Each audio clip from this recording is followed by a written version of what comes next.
Joining us now on the program is Jennifer Cepnick, the director, and Chris Rogers, one of the program coordinators with Teachers Pet, Dogs and Kids Learning Together on the Michigan Megacast. Thank you both for being with us today.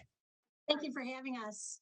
Appreciate having you on. Jennifer, let's start with you. Just give us a little bit of background information on the origin and on the mission of Teachers Pet.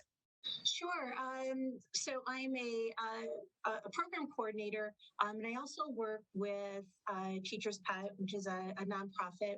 I'm a board member for the organization, a facilitator of one of the programs, and we're housed at Children's Village. And so what are some of the services that are provided by Teachers Pet to connect children in Michigan who are at risk to programs that provide them an outlet to learn and to also to have that interaction outside of school and other activities that keep them occupied? So when I describe Teachers Pet to people, I usually base it kind of on it's similar to pit bulls and parolees, because everyone's familiar with that off TV. We don't have the dogs housed at the facilities where we work, but we bring dogs over from shelters. Oakland County Pet Adoption Center, the Michigan Macomb Humane Society. We transport the dogs to where our students are. And like you mentioned, it is an outside of the school day activity. So it's kind of like an extracurricular for kids who maybe don't have that opportunity where they are housed. And we work with the kids for 2 hours, 2 times a week. The first hour, they get to work with the dogs. They're training the dogs. And the dogs that we choose are generally hard to adopt dogs. The shelters are full of pit mixes, dogs that maybe are black dogs that have a harder time getting adopted, dogs that don't do well in the shelter environment where they're cooped up and they have a lot of energy, so they don't show well when the doctors come to visit them. So we give those dogs an hour-long break to kind of get out their wiggles, get out their energy, and also get a chance to get trained. So instead of jumping up, learning how to sit when someone's approached. So our students work with the dogs for an hour. And while on the surface, we really want the dogs to get adopted, I'm a teacher. I come from a 24-year teaching background. Underneath, we're really improving the lives of the kids. They are learning perseverance, they're learning dedication, they're learning empathy while they're working with the dogs. So we're giving them situations in which they can be successful. And then the second hour of class, we end up doing classroom time, where we teach them dog-related issues. They learn about dog fighting. They learn about different kind of breeds. They learn about puppy mills, overpopulation in the kennels. So it's a two-pronged approach. Of course, get the dogs adopted. They're cute. They look great on social media. But really, we're in it to get the kids learning life skills. And as Jennifer and I talk about a lot, if we can just redirect the path of some of these kids to a different, more productive lifestyle through working with the dogs, we find success. How are then these programs and those lessons that the kids learned from these interactions with the dogs, from putting such an effort into training these dogs, how does that then translate to other situations in their life that could put them in a risky situation and teach them those lessons and those soft skills that allow them to navigate those situations and create better outcomes for themselves? So the philosophy of Teachers Pet promotes kindness, compassion, empathy. And it's through our programming when we pair the youth that are struggling with the dogs that are struggling behaviorally. So it helps them connect in a way and builds that relationship. So they can kind of relate to the animal, to the shelter animal. And it gives them a safe space to grow. And dogs become positive motivators for that change in behavior. So that's what we're looking at, and that's what we try to promote. We're joined by a couple of individuals from Teachers Pet. You can find more information on this organization by visiting teacherspetmi.org. Jennifer Cepnick and Chris Rogers from Teachers Pet, Dogs and Kids Learning Together, join us on the Michigan Megacast. Again, more information can be found on teacherspetmi.org. And so how do kids get involved in this program? Are they referred to the program? Are they reaching out to other families, then reaching out to you to get them into the program? How does that interaction begin, Jennifer? So we have different areas. So we work with Macomb County Community Health. We partner with them over at Humane Society of Macomb. It's in Macomb County. We also work with kids that are up at Crossroads for youth and kids that are being housed at Children's Village. So they're very specific populations. The kids from Macomb Community Health, they're able to come into the shelter, where the kids for Children's Village and Crossroads, they are in the facility, and we bring the dogs to them.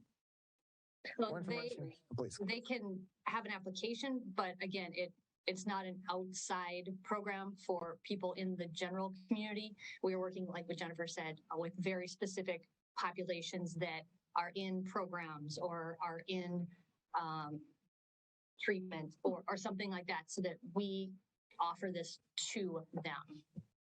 We're joined by Jennifer Cepnick, the director, and Chris Rogers, program facilitator at Teachers Pet, joining us on the Michigan Megacast. Christine, what are some of the results of this program in terms of the outcomes for the kids, but also for the dogs that are involved in this program, and the ways that both are positively impacted in the long run once they have completed this program? Well, I think we can start with the dogs. In just this session where Jennifer and I are working at Children's Village, we have had 3 dogs adopted.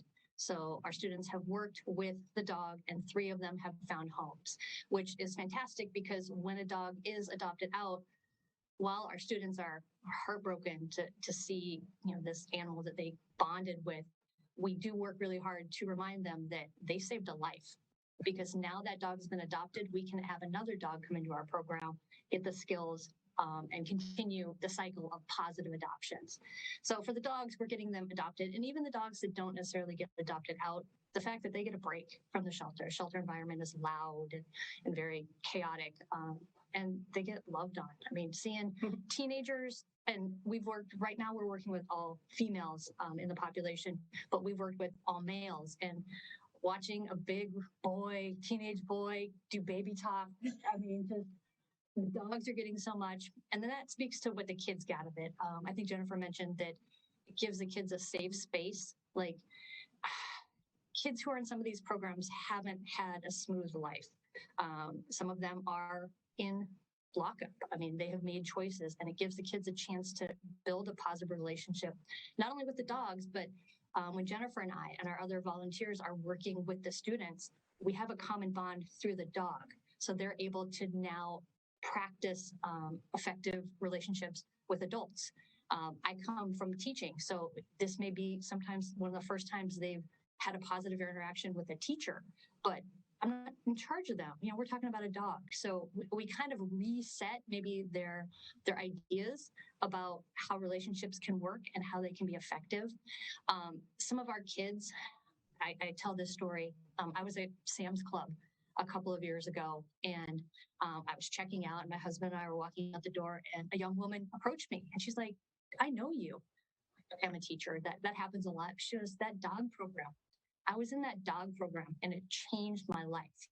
I got myself clean, I got myself straight, and now I'm working on a future." And just the fact that this program can have that kind of impact to change someone's trajectory, to give them a positive, to make them feel success.